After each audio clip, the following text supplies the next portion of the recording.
Hi, and welcome back to Skrach. Today, we're going to make a butternut squash soup.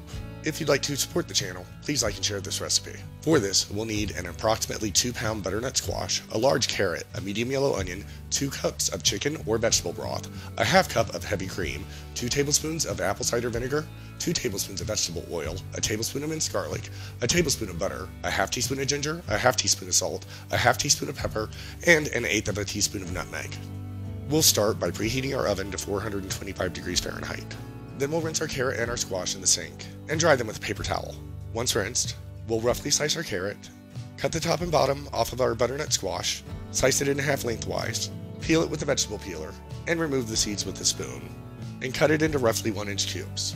We'll transfer them to a bowl and toss them in our 2 tablespoons of vegetable oil, half teaspoon of salt, and half teaspoon of pepper, before transferring them to a silicone-lined baking dish and spreading them in an even layer. Once our oven has finished preheating, we'll partially roast our squash and carrots at 425 degrees Fahrenheit for 20 minutes. While the squash and carrots are roasting, we'll peel and dice our onion. Then we'll melt our butter on the stovetop over medium-high heat and saute our onions until softened, about 6 minutes, stirring occasionally. Once our onions are softened, we'll stir in our tablespoon of minced garlic and saute until fragrant, about another 30 seconds. When our squash and carrots are partially roasted after 20 minutes, we'll add them to our pot and stir in 2 cups of chicken broth, 2 tablespoons of apple cider vinegar, half teaspoon of ginger, and 1/4 teaspoon of ground nutmeg.